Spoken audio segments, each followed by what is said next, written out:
What's the funniest way someone got outed for cheating? I was frosting the birthday cake when I heard, "Get out of my house. Both of you." My sister Irene's 30th birthday party had been going perfectly. 40 guests, catered food, a DJ. Her husband Brett had spent weeks planning every detail. Now his voice carried over the music, raw with anger. I rushed outside to find chaos. Irene stood by the pool in her party dress, mascara streaming down her face. Brett was pointing at her and someone else, our cousin Tate, who was shirtless and dripping wet. Other guests backed away from the confrontation. "Brett, let me explain," Irene pleaded. "Explain what? That I just caught you in the pool house with him?"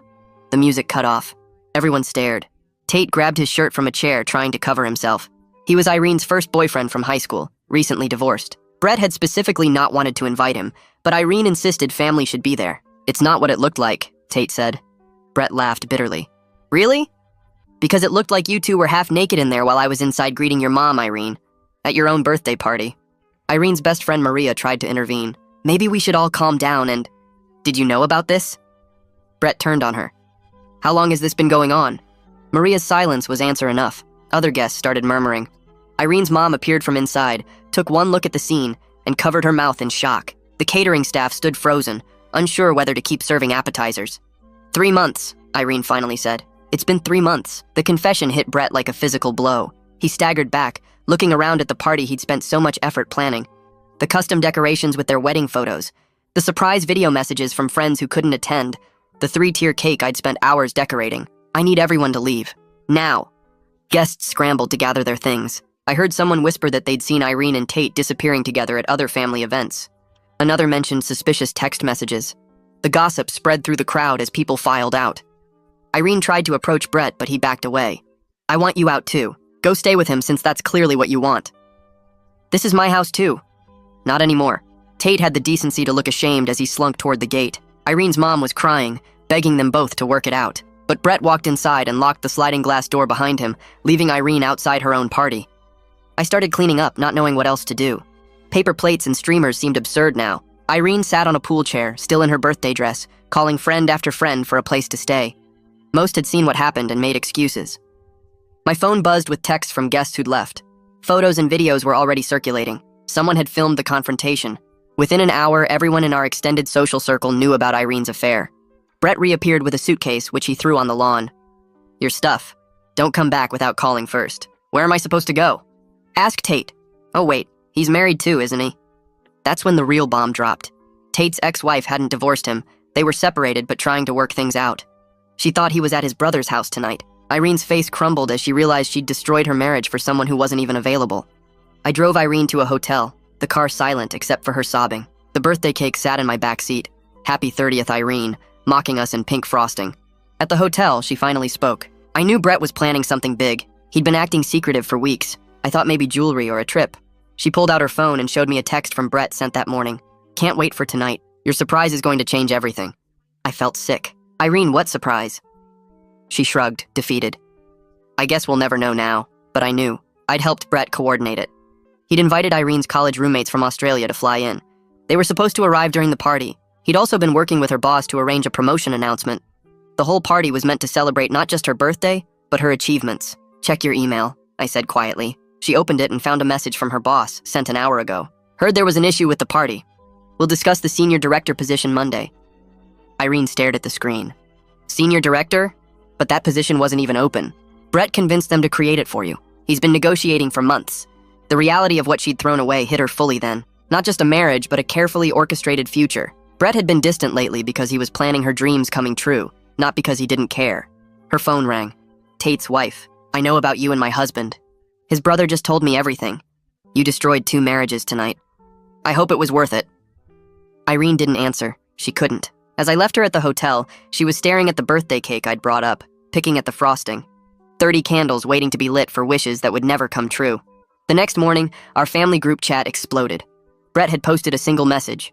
The surprise was adoption papers. We were finally approved. I guess I'll be calling the agency alone on Monday. That was when Irene fully snapped. She grabbed her phone and hurled it at the hotel wall with a scream that made my ears ring. The screen exploded into pieces and scattered across the carpet. Before I could react, she was hitting herself in the face, hard slaps that left red marks on her cheeks. I lunged forward and grabbed her wrists, but she kept screaming about destroying everything for nothing, for a man who wasn't even free.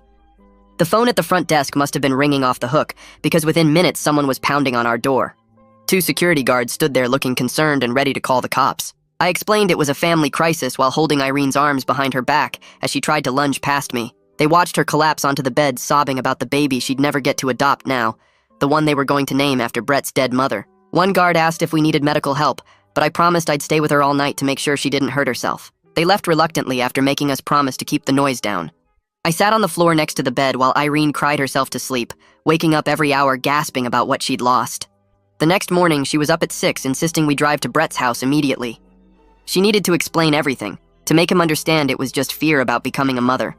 I tried to talk her out of it, but she was already pulling on yesterday's party dress that still smelled like chlorine from the pool. I followed in my car, watching her weave through traffic like she might crash on purpose. At Brett's house, she jumped out before even putting the car in the park and ran to the front door.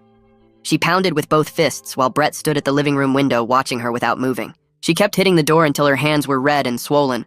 Brett finally cracked the door open just wide enough to speak through the gap. He told her if she didn't leave immediately, he was calling the police and filing a restraining order. Irene dropped to her knees right there on the front lawn, begging for just 5 minutes to explain. The neighbors started coming out of their houses, some with coffee cups, watching the show like it was morning entertainment. Mrs. Henderson from next door was already filming with her phone. I grabbed Irene under her arms and dragged her back toward the car, while Brett actually pulled out his phone and started dialing. She was gasping about the adoption, the promotion, everything she'd wanted her whole life just gone. In the car, she finally admitted the truth between sobs. She'd been terrified about becoming a mom, about not being good enough, about losing herself completely, so she destroyed it all before it could disappoint her. Back at the hotel, I helped her set up a new phone while she kept refreshing our family group chat on mine. Our aunts were choosing sides, with Aunt Carol saying Brett deserved better, and Aunt Linda defending Irene as going through a crisis. Cousins were posting their opinions and theories about when it really started. Mom kept typing long messages begging everyone to stop fighting and think about the family. The chat had over 300 messages since Brett's adoption announcement. Then someone posted a longer video from the party that nobody had seen yet. It showed Irene and Tate sneaking into the pool house 20 minutes before Brett found them, her looking around to make sure nobody was watching. The comments started immediately and someone had made it public, so strangers were calling Irene horrible names. Her work friends were seeing it, her college friends, everyone she'd ever known was watching her reputation get destroyed in real time. Maria texted me asking to meet alone at the coffee shop near my apartment. When I got there, she looked like she hadn't slept either. She admitted she'd helped cover for Irene 3 times when she met up with Tate, told Brett that Irene was with her when really she was at some motel. She swore she'd told Irene to end it before someone got hurt, but felt sick about not warning Brett. She kept picking at her napkin until it was shredded all over the table. That afternoon, Brett texted me a 2-hour window on Thursday when Irene could get her essential stuff from the house. He wouldn't be there and she could only take clothes and basic toiletries, nothing that belonged to both of them. Irene begged me to go with her because she couldn't face that house alone. Thursday came and we pulled into the driveway of the house she'd lived in for 8 years. Brett had left the garage door open and boxes stacked inside labeled clothes only and bathroom items only in his neat handwriting. We started packing her things into garbage bags because we hadn't brought boxes. Every room had their wedding photos still up, their faces smiling at us from every wall. In the bedroom, her side of the closet looked violated with hangers pushed aside and drawers left open from Brett checking what she took. We worked in silence until we reached the room at the end of the hall. The door was painted with jungle animals, and inside was a white crib already assembled with a mobile hanging above it. The walls were soft yellow with hand-painted elephants and giraffes marching around the borders. A rocking chair sat in the corner with a stuffed lamb on the seat. Irene took one look and ran out gasping like she couldn't breathe. She made it to the bathroom before throwing up, her whole body shaking. I finished packing while she sat in the car with her head between her knees, trying not to pass out. Back at Brett's house, I went inside to grab the last bag while Irene stayed in the car. Brett's home office door was open, and I saw papers spread across his desk. An adoption folder sat there with yellow sticky notes all over it, timelines marked in Brett's neat writing. The caseworker's business card was clipped to the front with Mila Zhao printed on it. I didn't touch anything, but that name stuck in my head as I carried the bag out. In the car, Irene kept calling Tate over and over while I drove back to the hotel. 5 calls went straight to voicemail. She was leaving desperate messages when her phone finally buzzed with a text. She read it out loud in a flat voice. "Can't talk. Wife knows everything. Please stop contacting me." The phone slipped from her hand onto the floor. She stared at nothing while I parked at the hotel. Inside her room, she sat on the bed refreshing her work email every few seconds. An email popped up from Ricardo Howell, her boss. The subject line said, "Urgent. Need to discuss recent events." She opened it with shaking hands. It asked her to call him Monday morning about her position. She hadn't even thought about work seeing the party video. The reality hit her that everyone at her company probably knew by now. Her phone started buzzing with notifications from the family group chat. Layla Flores had sent a long message to everyone demanding to know who knew about the affair. She wrote that multiple people must have seen signs at family events, and she wanted accountability for who enabled this betrayal. More messages flooded in as family members started responding.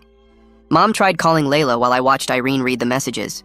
I could hear Mom getting screamed at through the phone from across the room. That evening, Mom showed up at the hotel room with red eyes and tissues stuffed in her purse. She sat on the chair by the window and started crying about how our family was destroying itself. She admitted she thought something was weird at the last family barbecue when she saw Irene and Tate talking by the garage for too long. She didn't want to believe anything bad was happening. I told her I was keeping Irene safe, but I wasn't going to lie to anyone about what happened. Mom nodded and wiped her eyes. Then she said something that made me freeze. She told us Dad had an affair years ago that almost ended their marriage. They separated for 3 months when we were in middle school. I remembered them telling us Dad was traveling for work. Mom said she told Irene back then to always have options and never depend completely on one person. She thought she was giving good advice, but now she wondered if she planted terrible seeds. Irene just stared at her like she was seeing Mom for the first time. My phone rang while Mom was still talking. Brett's name showed on the screen. I stepped into the bathroom to answer. He said the adoption agency needed an update about the family situation. He was supposed to provide references about the home environment. His voice cracked when he asked if I'd still be honest with them. He mentioned they were going to name the baby after his late mother, Margaret. I could hear him trying not to cry. I said yes. I'd talk to them if they called. The next day, Mila Zhao called me. She was professional, but I could tell she already knew something was wrong. I stuck to basic facts about what happened at the party. She explained that major disruptions like this could pause or cancel adoption approvals, especially with legal separation starting. She said they'd need to reassess the home stability. The consequences kept expanding beyond what anyone imagined that night. Monday morning came, and Irene put on her most professional outfit to meet with Ricardo at his office. I drove her there and waited in the parking lot. She came out 40 minutes later looking pale. Ricardo had explained the senior director position was now deferred indefinitely. The board members had seen the party videos circulating online and had concerns about her judgment and stability. She still had her current job, but any advancement was off the table. That afternoon, while Irene lay in bed staring at the ceiling, Maria texted me. She'd heard from someone at her gym that a person from Brett's company had deliberately shared the party video with Irene's workplace. Someone wanted to destroy not just her marriage, but her career too. When I told Irene, she started listing every person she knew at Brett's company, trying to figure out who hated her that much. She became paranoid about everyone, wondering who else was working against her. The hotel room felt smaller every day, as the consequences of that party kept spreading like spilled wine on white carpet. 2 days later, I decided to track down Tate since nobody could reach him on the phone. I found him at his usual gym downtown, running on a treadmill like he was trying to escape his own skin. His face looked hollow, and he'd lost weight in just those few days since the party. I stood right in front of his machine until he had to stop and acknowledge me. He pulled out his earbuds and stepped off, grabbing a towel to wipe the sweat that was pouring down his face. We walked to the empty juice bar area where he bought 2 waters and sat down heavily on a stool. He told me he and Irene never really stopped talking after high school. They'd just go months without contact, then start texting again. The pattern went on for years, even after they both got married to other people.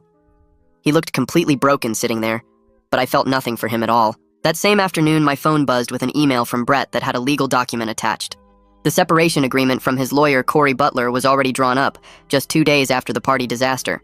Brett wanted to keep the house and would buy out Irene's half for market value, splitting their savings down the middle. The speed of getting lawyers involved showed he was completely done with the marriage. I forwarded it to Irene, who read it on her phone and started shaking. She kept saying it was happening too fast, but I reminded her that she'd been having an affair for 3 months. The next morning, Mila Zhao called Brett about updating paperwork for the adoption file. She needed new information about the household situation and living arrangements for their records. Brett called me right after, his voice cracking when he asked if I could come to the meeting with him. He wasn't sure he could talk about the nursery they'd set up without completely falling apart. I agreed to meet them at his house the following day. That evening, Mom came over to my apartment with Chinese takeout and a bottle of wine. After her second glass, she started talking about things I'd never heard before. She admitted that she and Dad had separated for 2 months when I was in middle school. They'd told us kids he was traveling for work, but really he was staying at a motel after Mom found out about his affair. She'd told Irene back then to never be totally dependent on one person, to always have her own money and options. Mom thought she was giving good advice, but now she wondered if she'd planted bad seeds in Irene's head. The next morning, I went to see Irene at the hotel to tell her about the adoption meeting. When I explained that the adoption might get canceled, she completely lost it. She started sobbing and admitted she'd been scared about becoming a mom through adoption for months.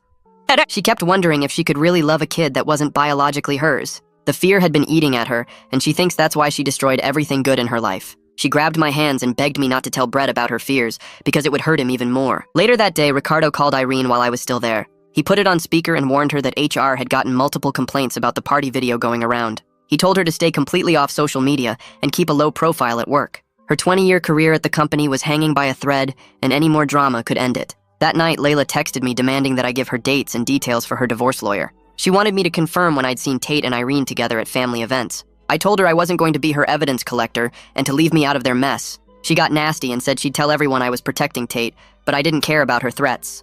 The next morning was the home study meeting at Brett's house with Mila. Brett could barely get words out when we walked through the nursery he'd painted yellow with little elephants on the walls. I answered most of Mila's questions about the household changes, while Brett stood there looking at the empty crib.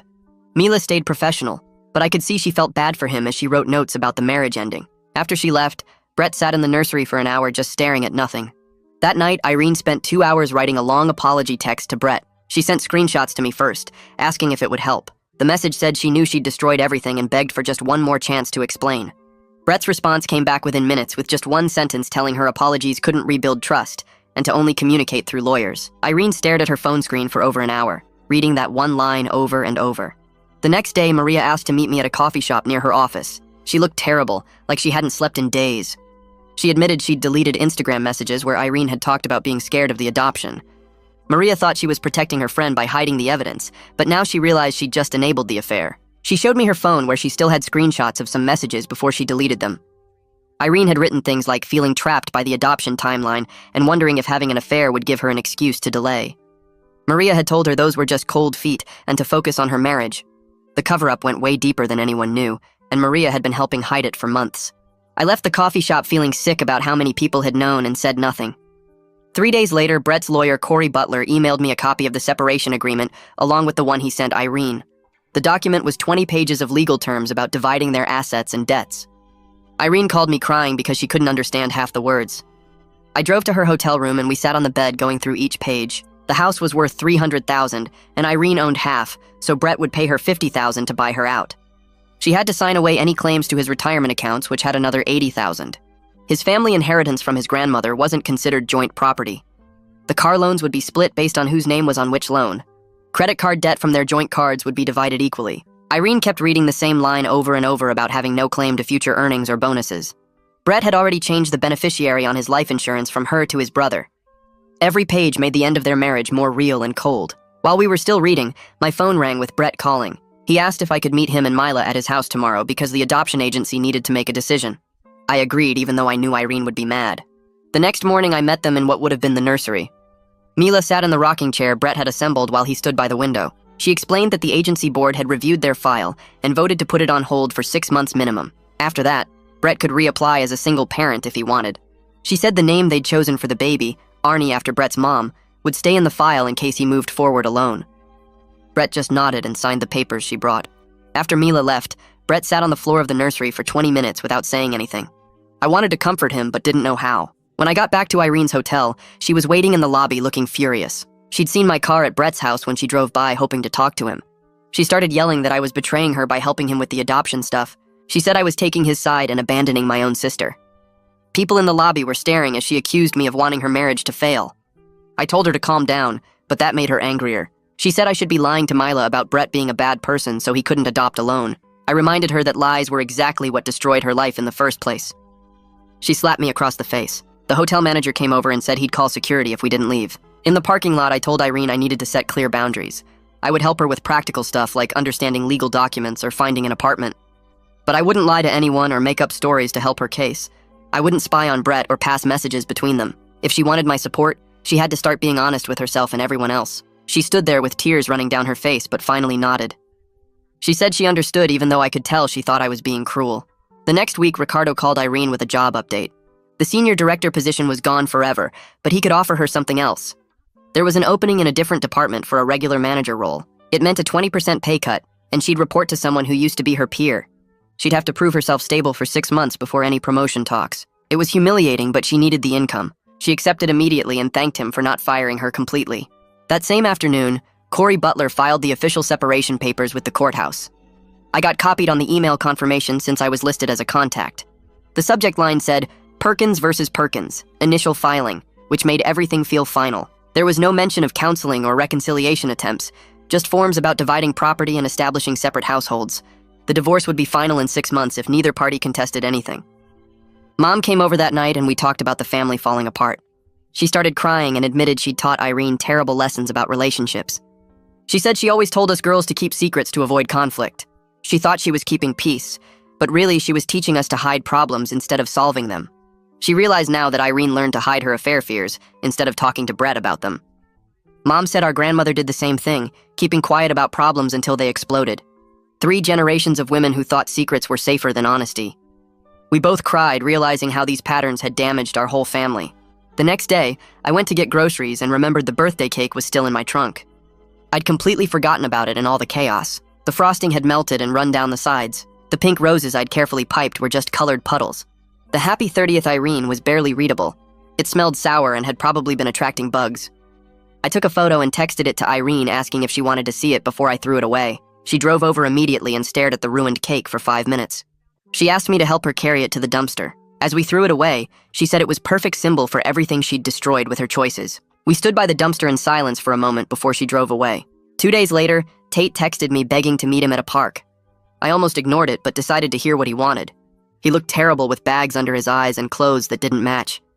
He said Layla had agreed to let him move back temporarily to try saving their marriage, but she wanted documentation about when the affair started and ended.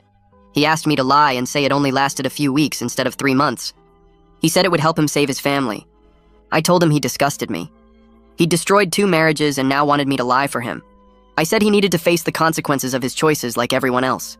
I told him to never contact me again and walked away while he called after me. That night, Mila called Irene directly, which surprised everyone. She said the agency wanted to offer resources even though the adoption was on hold. She emailed links to grief counselors who specialized in adoption disruption and loss of potential parenthood. She said the agency understood that Irene had lost something real, even though the baby was never placed with them. It was unexpected kindness from someone who had every reason to judge Irene harshly. Irene called me sobbing after the conversation. She kept saying, "I could have been a good mom," over and over. The reality of what she'd given up for an affair with someone who didn't even want her was finally sinking in completely. The next morning, Irene actually did something I didn't expect and called around to find a therapist who specialized in self-sabotage and relationship destruction. She made an appointment for that same week and went alone without telling anyone else, which made me think maybe she was serious about changing for once. Ricardo called her that afternoon while I was helping her unpack some boxes at the hotel and warned her about posting anything on social media that could hurt the company's reputation since people were still sharing videos from the party. She showed me her phone where she'd typed out some vague inspirational quote about rising from ashes, but then deleted it without posting, finally getting that she needed to disappear from public view completely. 2 days later, Brett texted me asking if I could come collect the rest of Irene's stuff from the garage and attic, since he didn't want to deal with it himself. I agreed, but kept our conversation strictly business, no personal talk about feelings or what happened. The garage smelled like their life together with old camping gear and Christmas decorations mixed in with her college boxes, and I had to stop myself from crying while loading everything into my car.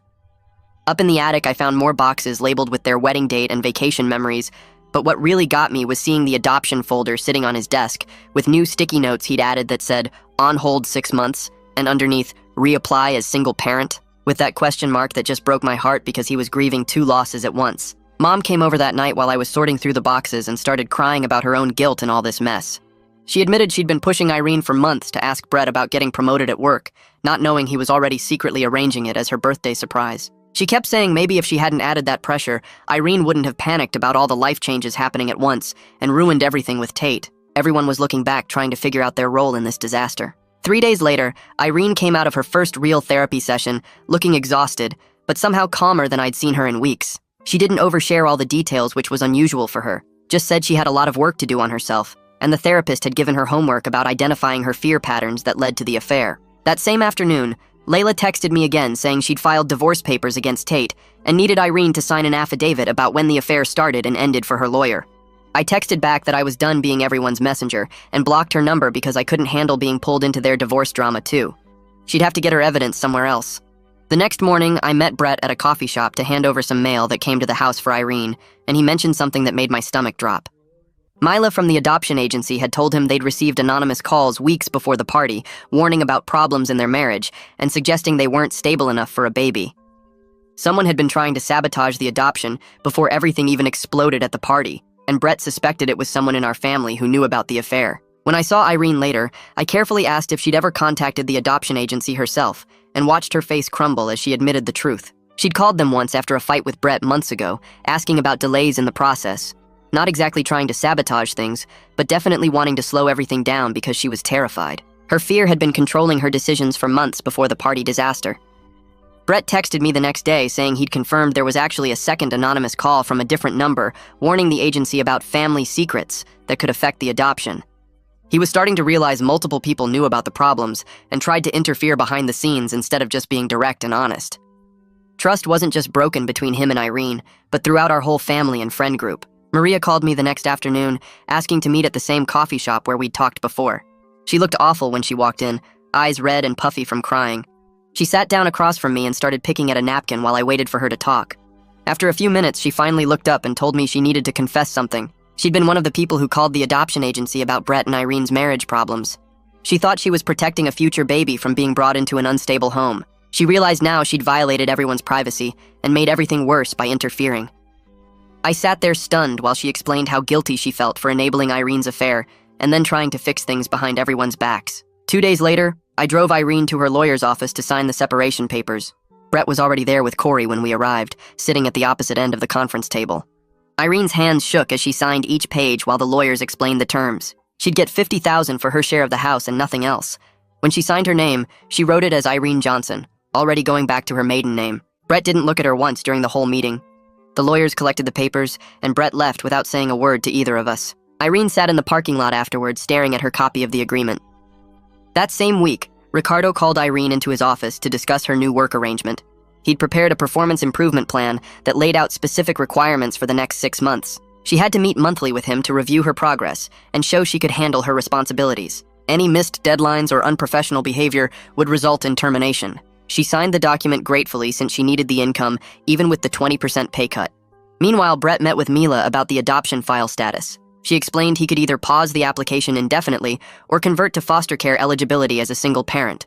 Brett chose to pause everything for 6 months to figure out what he wanted. Mila said she understood and would check back in 3 months to see if anything had changed. He told me later he couldn't imagine raising a child alone right now, but didn't want to close that door forever. A week later, I spent my Saturday helping Irene look at apartments she could afford on her reduced salary. We toured 5 different places, each one smaller and more depressing than the last. She finally picked a 1-bedroom place 3 blocks from Mom's house.